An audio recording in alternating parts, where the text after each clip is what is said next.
But we aren't the same.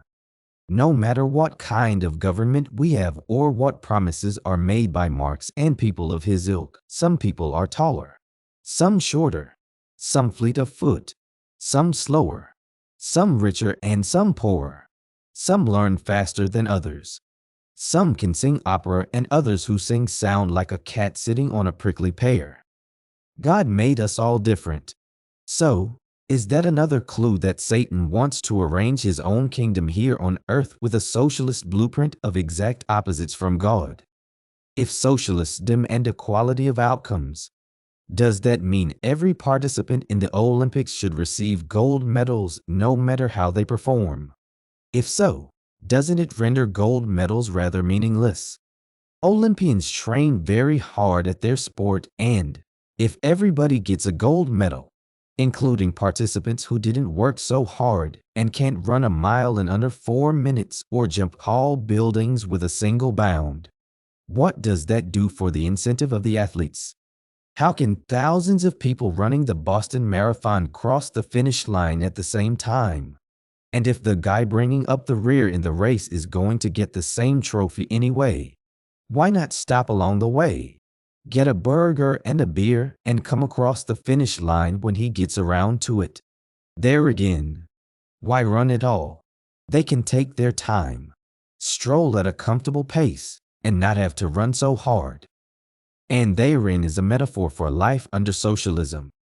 On second thought, if you look in the right place, perhaps Marxist socialism can indeed make people the same with nobody having any more than anybody else, and the word for that is poor. The inequalities Marx stressed over and modern Marxists obsess over are rooted in his complaints that were dated more than a century and a half ago. Marx seethed over a class system that no longer exists. Although his intent may have been noble, his application was anything but fair by American standards. The European nobility and royalty that used to build castles and led armies have become nothing more than anachronisms, and, although they exist, they have been reduced to nothing more than ceremonially cutting a ribbon with giant scissors to open a new mall or judging a pie-eating contest in order to make a few bucks and cover their expenses. Some of the remaining nobles have to open their castles to visiting tourists who pay a fee to trample through the home of their ancestors. But, to explain reasons behind the inequalities of their favorite identity groups, the left should look to the differences in education and marketable skills rather than racism and oppression by class. For example, should a high school dropout working at a drive-through window asking, "Do you want fries with that?" or a person responding to past system announcements to clean up on aisle 6 expect to keep financial pace with a surgeon who not only finished high school, but spent 10 years in higher education perfecting his very complicated and highly skilled trade? Besides, since Marx whined his last, countless labor laws have been passed that largely corrected the things that plagued him anyway. After Marx published his Communist Manifesto, it attracted a few fans, some self-styled misfit revolutionaries and sympathizers. But not much significant action was drawn until some 60 years later when the Bolshevik Revolution in Russia dethroned the Tsar, murdered him and his whole family, and installed the system designed by Marx. This is the exact model Marx predicted and dreamed up. For decades, Soviet Russia tried to spread Marx's politico-economic system worldwide, and China, an agrarian backwater, became as infected as a sailor in a border town brothel.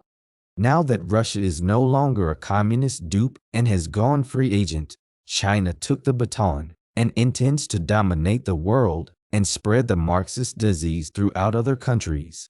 So, apparently the lyrics from a singing group called Tears for Fears were spot on. Everybody wants to rule the world. So far, we've not yet mentioned a one-world government, but the communist plan also included a reference to it with the belief that the world can be as easily taken over by the United Nations as by Moscow. Ironically, Bible prophecy implies that a one-world government will play a part in the end of the age and the rise of the Antichrist. Since the Antichrist opposes God and Marxism opposes God, the one world government scenario will likely include an international communist socialist government, which will also oppose God, i.e., a true trifecta. As we know now, Marx, the architect of socialism, wrote of a system that is being touted today by radical leftists in our schools, in political theater, and the all too left-leaning news media as a better and fairer system than capitalism. But why? But Satan doesn't give up easily. In point of fact, the left knows socialism will bring ruin to the country. Because it always does, and that is the goal of our enemies. Working through their useful idiots. A term coined by Vladimir Lenin, i.e., the Democrat Party. In capitalism, a person is expected to work to earn a living, whereas Democrat Socialist Alexandria Ocasio-Cortez proposed a universal basic income in which people get paid even if they don't want to work. UBI was tried in Finland in 2017, but was a dismal failure.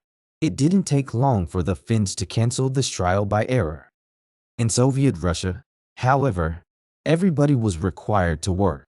Nobody stood around on street corners panhandling with cardboard signs. It was forbidden unless a doctor certified the person to be too disabled to do useful work. And one story that comes out of Soviet Russia was a young single mother whose child was sick and she had to stay home and miss a day of work. She was sent to prison for 3 months for failing to do her duty to show up for work. While she was in prison, the baby died, despite Democrat Socialist Ocasio-Cortez suggesting everybody receive a guaranteed income as part of the socialist plan.